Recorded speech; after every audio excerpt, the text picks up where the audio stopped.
చూస్ country delight, live better. ఇప్పుడే country delight app ని download చేసుకోండి. స్టీల్ ప్లాంట్ దాని మీద వచ్చి డిస్కషన్ని మీ తమిళలో చేశారు.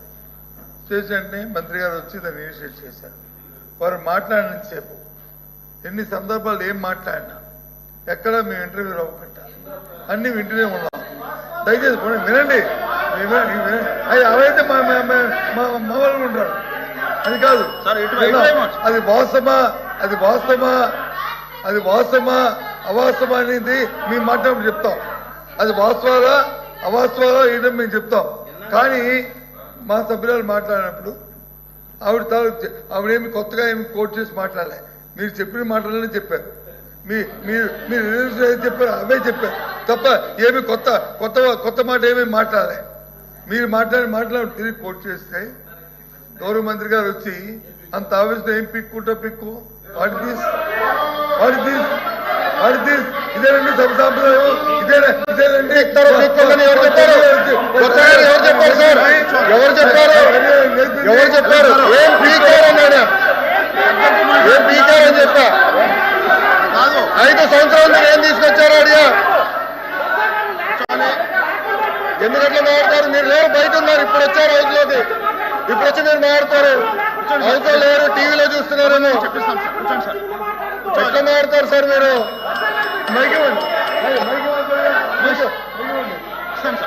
తప్పు కదండి.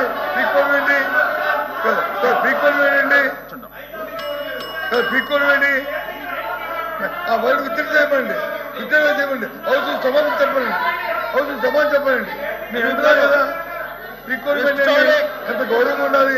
మేము ఎవరైనా ఒక్క మాట్లాడామా పరుసు మాట? ఏమైనా ఒక్క పరుసు మాట మాట్లాడామా? ఏమైనా అమ్మాయి చెప్తుంది ఏంటి?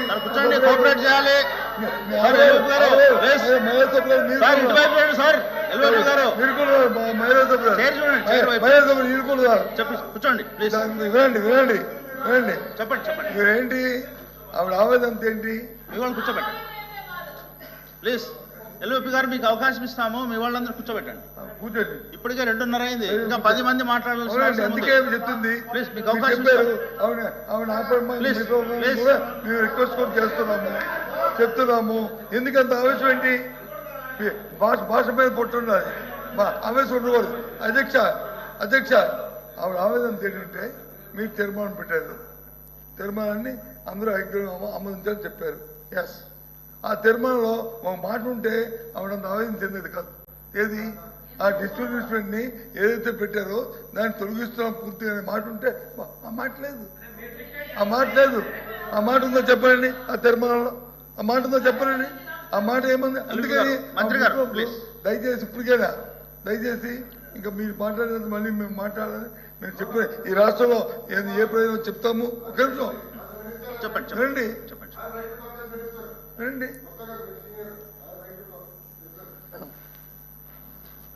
అధ్యక్ష, మళ్ళీ చాలా స్పష్టంగా చెప్తున్నా. విశాఖ స్టీల్ ప్లాంట్ మాకు ఎమోషన్ అధ్యక్ష. సారీ బట్ మాకు ఎమోషన్ అధ్యక్ష. It is personal for me.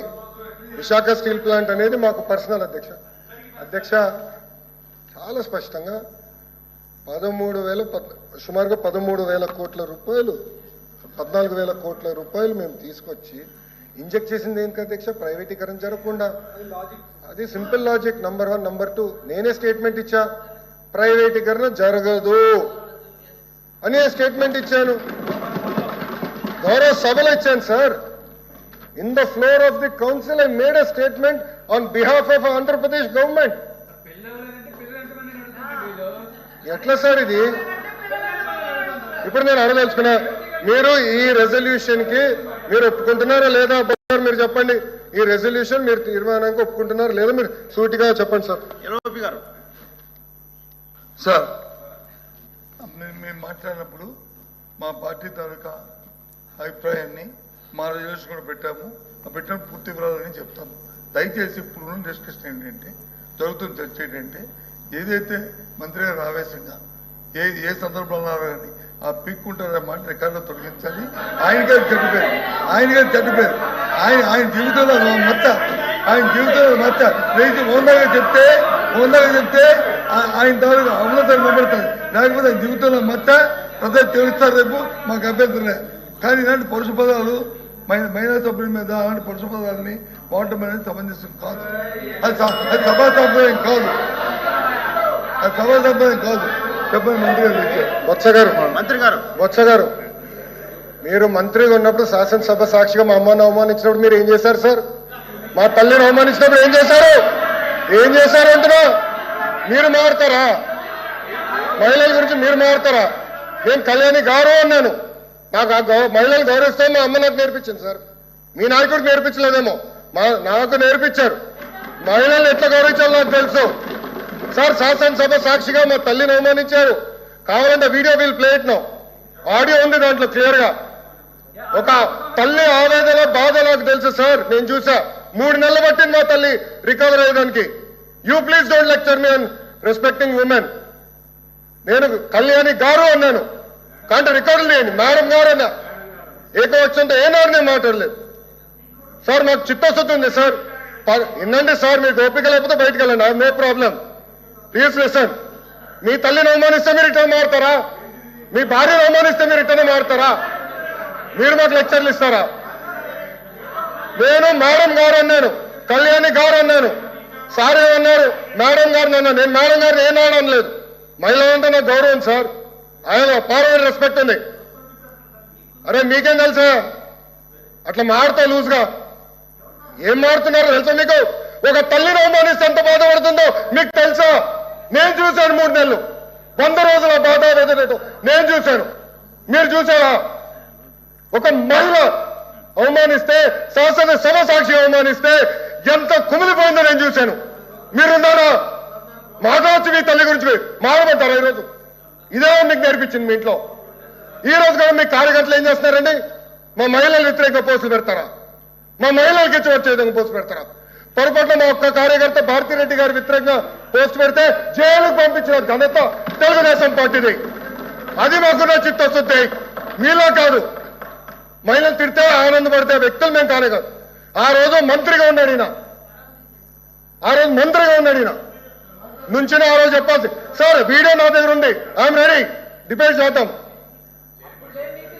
అరే చైర్మన్ గారి టేబుల్ పైకి వెళ్ళారు సార్, మీరు మారుతారు. ఇదే టేబుల్ మీద నుంచున్నాడు ఒక మంత్రి ఈయన ఆయన కూర్చుంటున్న టేబుల్ మీద నుంచున్నాడు. కావాలంటే పర్మిషన్ ఇవ్వమని చేయాలి, విజువల్స్ చూపిద్దాం. మీరు గౌరవం గురించి మాట్లాడతారు మా పైన. మహిళలు నేను అవమానించానంటారు. మీరు ఏమిన్నారో నా దేవుడికే తెలియాలా. నేను చాలా క్లారిటీగా చెప్పాను, మహిళలు అంటే నాకు గౌరవం, ఏదంటే అది మాట్లాడడానికి నేను లేదు. నేను సూటిగా మిమ్మల్ని ప్రశ్నిస్తున్నా. మీరు రెజల్యూషన్కి కేంద్రంలో ఉన్న నరేంద్ర మోడీ గారికి పెట్టిన రెజల్యూషన్, ఆయన థ్యాంక్ యూ చెప్తున్నా, పెట్టిన రెజల్యూషన్ ఆమోదిస్తున్నారు లేదా మీరు చెప్పండి. ఎల్ఓపి గారు ప్లీజ్. అధ్యక్ష, మంత్రి గారు ఇప్పుడు మాట్లాడిన దాంట్లో మేము అడిగిన ఇక్కడ జరుగుతున్న చర్చ ఏంటి? వారు వచ్చి వాళ్ళ తల్లి గారిని మాట్లాడిన మాటల్ని ఎవరు కూడా సభ్యసమాజం ఎవరు కూడా అంగీకరించరు. దాన్ని సమర్థించే సమస్య లేదు. ఇప్పుడే కాదు ఆ రోజు కూడా చెప్పాం, మళ్ళీ చెప్తున్నాం. ఏ తల్లిదైనా సరే ఎవరు నిందించినా దాన్ని సమర్థించే సమస్య లేదు, ఆమోదించే సమస్య లేదు. అంత గీతలు నేను మనుషులు కాదు మేము. కానీ 10 సార్లు ఆ మాటను చెప్పుకొని అనవసరంగా ఆ తల్లిని కించపరచడం భావ్యం కాదని నేను సభాముఖంగా చెప్తాను. 10 సార్లు చెప్తున్నాను. దయచేసి దీని ఇంతటితో విరమించుకోండి. ఆ మాటలను వచ్చి మీరు 10 సార్లు తీసుకొచ్చి దాన్ని రాజకీయాల కోసం ఆలోచించి డిస్కస్ చేయడం అనేది సమంజసం కాదు. మీ ద్వారా నేను నమస్కరిస్తాను. తప్పది, తప్పది. అధ్యక్ష వినండి ఎవరు లేరు అధ్యక్ష. ఒక కొడుకు ఆవేదన,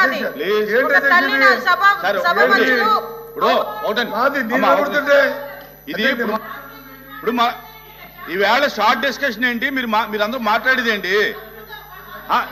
జరిగేది షార్ట్ డిస్కషన్ ఏంటి? సబ్జెక్ట్ ఏంటి? నా అమ్మా కూర్చో. ఎల్ఓపి గారు జరిగిన విషయం చెప్తాను. ఇప్పుడు మంత్రి గారు అడిగారు, కూర్చోమ్మా, ఇబ్బంది కదా చెప్పు సార్. చెప్పరు. మీరు మాట్లాడి కూర్చోండి. మాట్లాడైతే మాట్లాడితే మాట్లాడి మీరు మాట్లాడితే మనం కూర్చోండి. మీరేం చెప్తారు చెప్పండి. ఇప్పుడు ఏదైతే ఎల్ఓపి గారు అన్నారో ఆ మాట విత్డ్రా చేసుకోవాలి. ఒక తల్లిని నిండు సభల్లో అవమానిస్తే కొడుకు ఆవేదన అలాగే ఉంటది. ఆ తల్లి బాధ ఎలా ఉంటుందో మేము కూడా చూసాము, మేము కూడా పోరాటాలు చేసాము. అలాంటి విషయాన్ని రాజకీయంగా వాడుకుంటున్నారు అన్న పదాన్ని ఏదైతే ఉపయోగించారో ఎల్ఓపి గారు, దాన్ని ఈ రోజు మహిళలను అవమానించినట్టే. దయచేసి దాన్ని విత్డ్రా చేసుకోమని చెప్పండి, విత్డ్రా చేసుకోమనండి. ఏ తల్లి మేము ఒకటే సార్ అధ్యక్ష, మేము ఒకటి చెప్తున్నాం, వాళ్ళ నాయకుడు మళ్ళీ రాజకీయం గురించో ఆస్తుల గురించో తల్లిని చెల్లిని వాడుకునే పరిస్థితులు లేవు, పద్ధతులు లేవు మా దగ్గర. బయటికి గెంటే పరిస్థితులు లేదు. ఒక కొడుకు ఆవేదన అధ్యక్ష, అది దాన్ని రాజకీయంగా వాడుకుంటున్నారు అన్నవేంటి అధ్యక్ష? ఆయన రాజకీయంగా వాడుకుంటామని అన్నవేంటి? ముందు క్షమాపణ చెప్పానండి, ముందు విత్డ్రా చేసుకోమనండి, విత్డ్రా చేసుకోమనండి. రాజకీయంగా మేము ఎందుకు వాడుకుంటాం అధ్యక్ష? వాళ్ళు మాట్లాడారు మహిళలను అవమానించారని. ఏ మహిళలు అవమానించారు లోకేష్ గారు? ఇప్పుడు